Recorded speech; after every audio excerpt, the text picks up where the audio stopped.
Chapter 7. The Secret Valley. One morning sometime later, I received a strange letter by post, asking me to come to a certain address, in Tucson, Arizona. It conveyed the idea that the information to be given was of such a nature as could only be explained in person. I considered the extraordinary way in which the request had reached me, and yet felt an inner desire to respond to the call. In a few days, I went to the address given, rang the bell, and in a moment the door was opened by a tall slender gentleman about 40 years of age, with iron gray hair and gray eyes, who stood perhaps 6 feet 1 inch in height. I introduced myself, and he greeted me with a cordial, sincere handshake which revealed unmistakably, his was an absolutely true and dependable nature. His eyes were steady and fearless, and he gave one the impression that he possessed great reserve energy. I felt an unusual inner harmony about him, and knew it could only mean the starting of a deep and wonderful friendship. He too seemed aware of an inner something, that made each of us feel attracted to the other. He asked me to come in, and be seated. "You are here," he began, "at my request, and I am deeply grateful, strange as it must have seemed to you. Your address was given me by one of whom I shall speak later. In explanation, I have this to say, that I have made some very remarkable discoveries which I must ask you to accept on faith, until I can take you with me, and prove their truth and reality to you. I was advised to get directly in touch with you personally, as the only one to whom this should be revealed, and with which I am concerned. For a starting point, I shall have to begin with things that occurred 20 years ago. At that time, I had a beautiful wife. Now, I know she had great inner growth of which, however, I was not aware. A son was born, whom we both idolized. For 5 years, our happiness was complete. Suddenly, without any warning or apparent reason, the child disappeared. For many weeks, we searched, and did everything humanly possible to find him, but to no avail. Finally, we gave up all hope. His mother never recovered from the shock and 5 months later, passed on. She had made a strange request during the last few days of her life, that her body be held in the vault for 7 days, after her passing and then cremated. It seemed rather peculiar to me, for at no time had we ever discussed anything, in regard to this subject. However, I complied with her wishes. Imagine my surprise 5 days after her funeral, when I received a call from the man in charge of the cemetery saying, he had found the vault open that morning, and the body gone. No clue to anything concerning the whole strange occurrence was ever discovered. 16 years later, I awakened one morning, to find a letter, upon the floor of my room, addressed to me but with no postmark. I picked it up, opened it, and read the contents, which left me mystified and incredulous. It read, "Your wife and son are living, well, and strong. Soon you will see them. Have patience until that time. Rejoice to know there is no death. At the appointed time, directions will reach you in this manner, which you are to follow, implicitly. All depends upon your absolute silence. You shall see, and receive full explanation of all that has seemed so mysterious.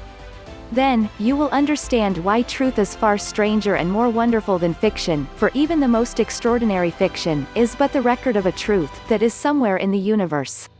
Signed, a friend. My friend, you can imagine my astonishment. At first, I did not believe a word of it. The third evening after this, I was sitting in front of my grate fire, when I heard my beloved wife's voice as clear and distinct, as if she were in the room beside me, saying, "Robert, my beloved, I am alive and well, and our son is with me. We will be so happy, when you are with us again. Do not distrust the message. It is all true. You will be brought to us, if you do not allow doubt to shut the door. I speak to you through the sound ray which you will one day learn to use." I could stand the tension no longer, and said, "Show yourself to me, and I will believe." Instantly, the voice replied, "Wait a moment." In about 3 minutes, a brilliant ray of golden light came into the room, forming a tunnel, at the other end of which stood my beautiful wife. It was she, unmistakably. "Beloved," she said, "seeming miracles have taken place in the midst of your life for years, but because your attention has not been called in the right direction, we had to wait until this time. Trust the message that will come to you. Then, you will come to us, and I assure you a new world will open. To our great love there is no barrier." Instantly, the light ray vanished and with it the voice. My joy knew no bounds. I could no longer doubt. I felt a relaxation, peace, and rest I had not known for years. Then came weeks of waiting, which I now know was a preparation going on within me. At last the message I longed for so much came, and with it a diagram and directions to be followed. I saw this would lead me into the high mountains southeast of Tucson, Arizona. I made preparation to go at once, saying to my friends I was going to do a little prospecting. I took a horse and pack animal, finding very little discomfort and no difficulty in following the directions given. If I could have gone as the crow flies, I would easily have covered the distance in 2 days. Just before sundown of the third day, I came to a blind canyon and would have passed it unnoticed, if it had not been for the diagram. I had just made camp, when it became dark.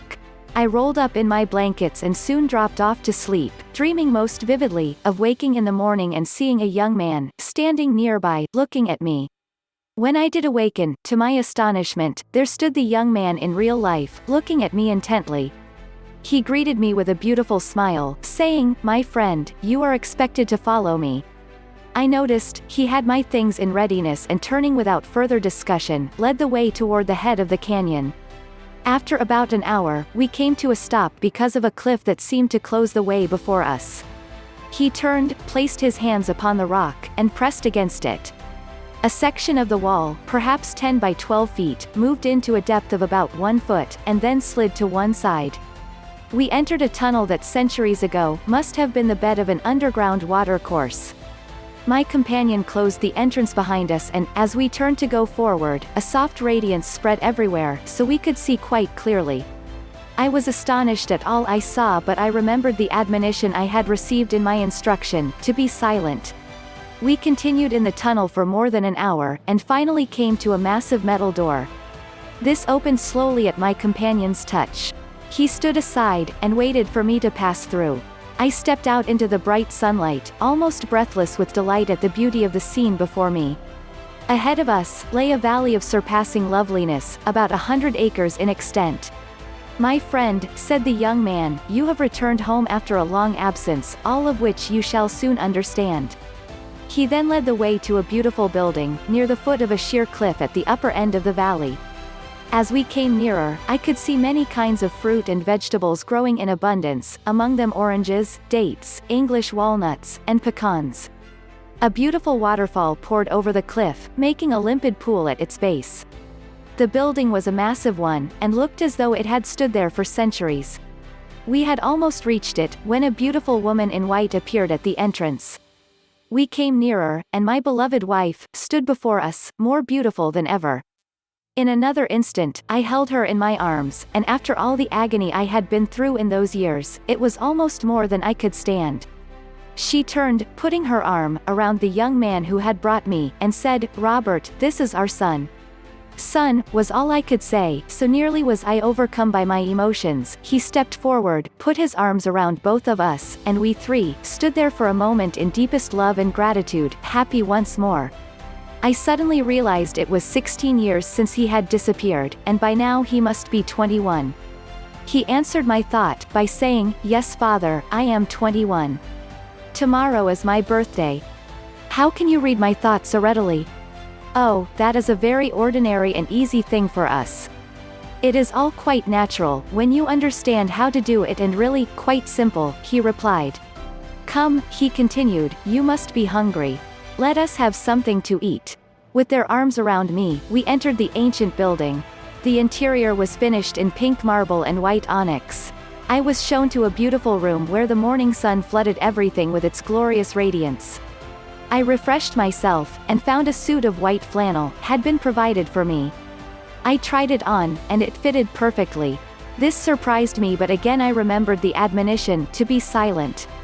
I went downstairs, and was presented to a striking-looking gentleman, about my own height, with large, dark, piercing eyes. "Father," said my son, "this is our beloved master, Ariel.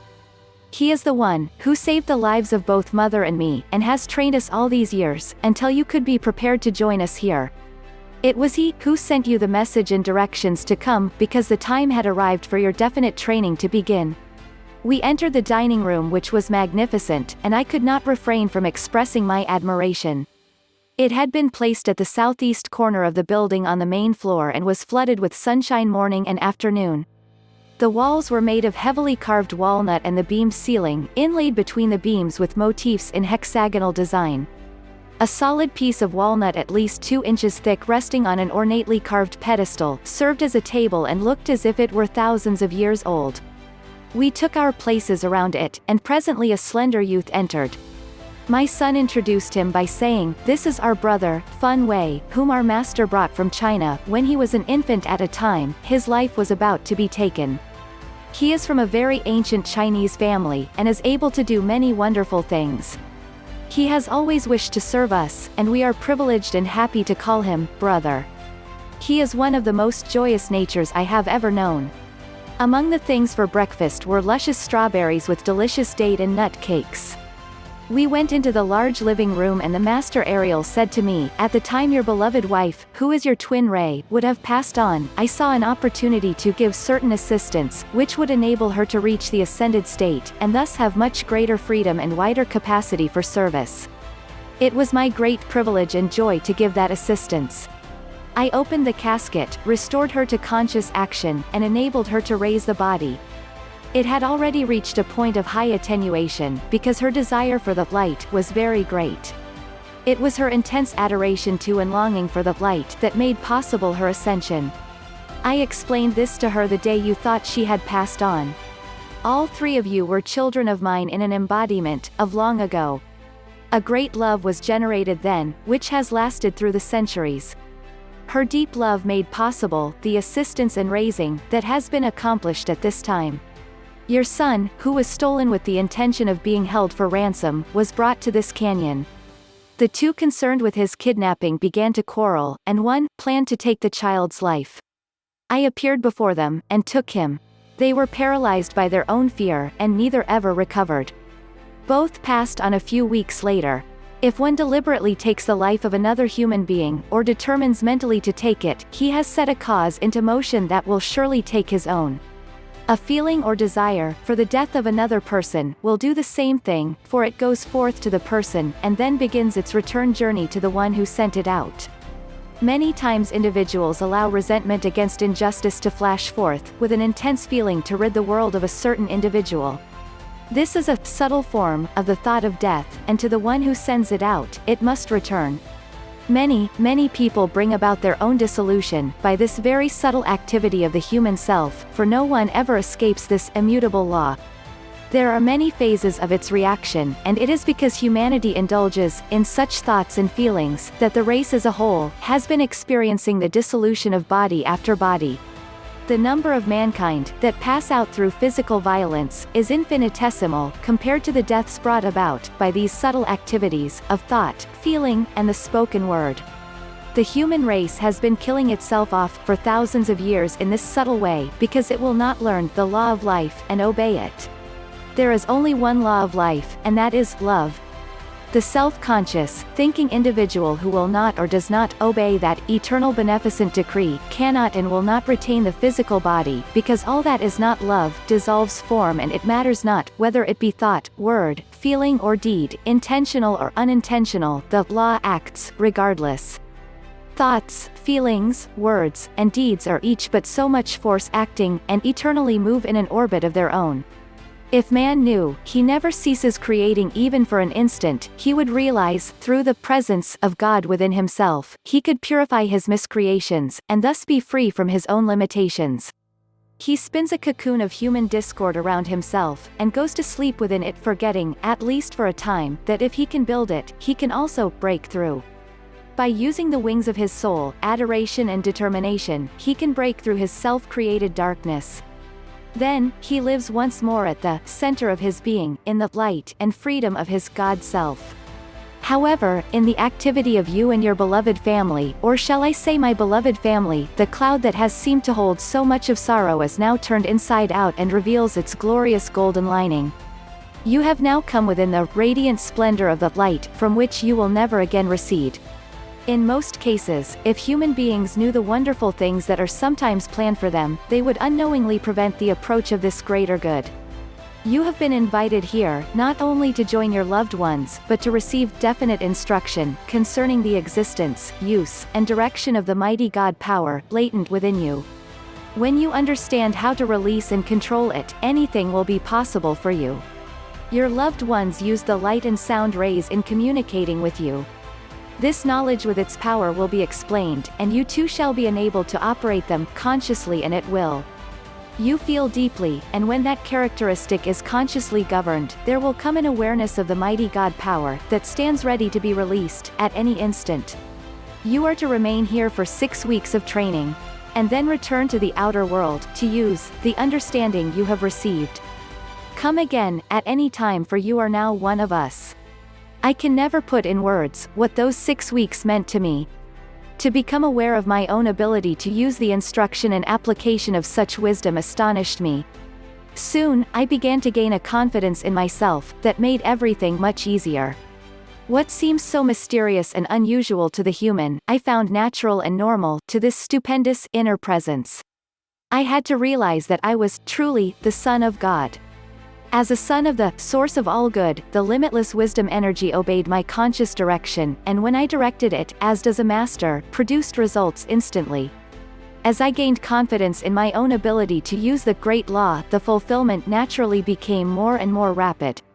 I marvel yet, at the ever-pouring fountain of love and wisdom that streamed forth from this great master.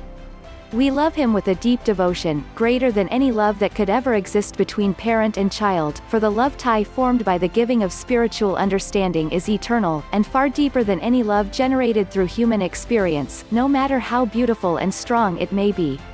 He often said to us, if you will make yourselves an eternal fountain of divine love, pouring it forth into every place your thought goes, you will become such a magnet for all good, that you will have to call for help to dispense it. Peace and calmness of soul release a power, which compels obedience, of the outer mind. This must be claimed with authority. Our home here in this secret valley has been used for over 4,000 years. One day, after giving a remarkable discourse on God's ownership, he looked at me very intently, and suggested we take a walk. He led the way to the opposite side of the valley from which we had entered. Near the south wall, and running parallel with it from east to west, was a ridge beginning at the ground, rising to about 7 feet in height, extending about 2,000 feet in length, and then descending to the ground again.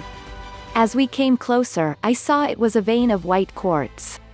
The master Ariel stepped to where the vein came to the ground and kicked a piece loose with his foot.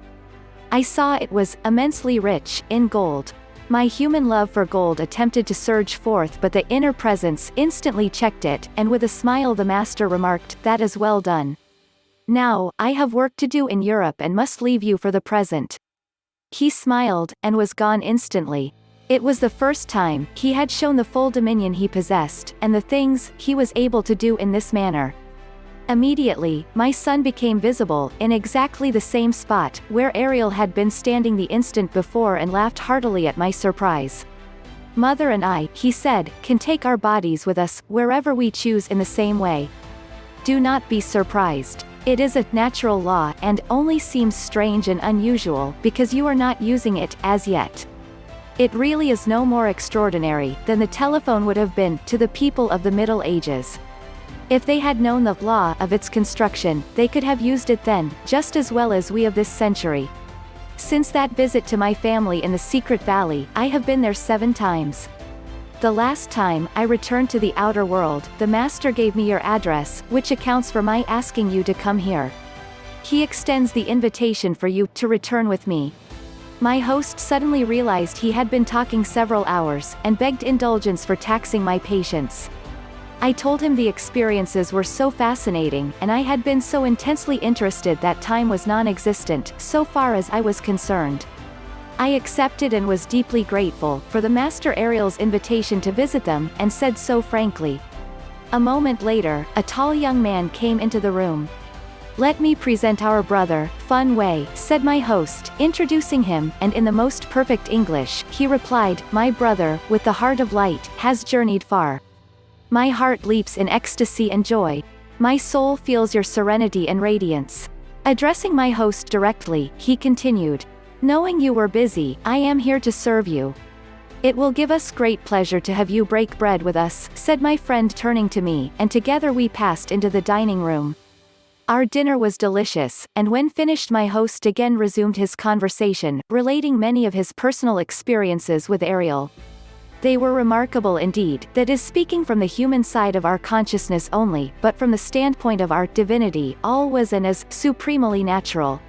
Suddenly, a ray of light, or rather a tube of light, came into the room, and from the conversation I knew it was my host's twin ray speaking. In a moment, the ray was directed to me, and he said, "Beloved, allow me to present the brother, whom our master Ariel has requested I meet." I saw his twin ray, and heard her as clearly, as if she stood in the room beside us. This way of communicating is a wonderfully happy experience, and it is possible to so condense light as to form a tube in which sound and vision can be conveyed. It was as real as a searchlight. My host insisted that I make his home mine, until the day of our departure into the mountains. We started before daylight the 7th day after our meeting, and it was one of the most memorable experiences of my life up to that time. All he had told me proved to be true, in the minutest detail. Our arrival at the secret valley was a most joyous event, and our happiness was very great. I met my host's twin ray and their son, and was then shown over the ancient building, where so many students had received the true understanding of the laws of being, and attained their eternal freedom. It was a marvelous sensation, to stand where the great God power had been focused for so many centuries, and the ascended masters had made a retreat, for some of their work. I sat contemplating the blessings the students had received, who were privileged to come there, when the Master Ariel addressed me. "My son," he began, "you are nearing wonderful liberation. Hold close to the continuous acceptance of your own indwelling, Master Presence, and you will have just cause for great rejoicing." He extended his right hand, and the veil between the visible and invisible was drawn aside.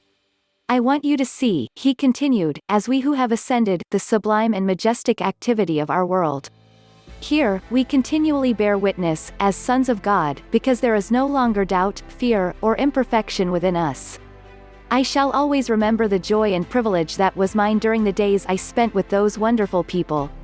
Every day," said Ariel, "you shall witness the use of the light and sound rays that annihilate time and space, and which mankind is destined to use in the near future, as naturally as they now use the telephone. This is one of the most stupendous activities the individual may learn how to direct. A light ray can be drawn and controlled, so it may be used as a pencil, to write upon metal, or in the sky, and the writing remain visible, as long as the one directing desires.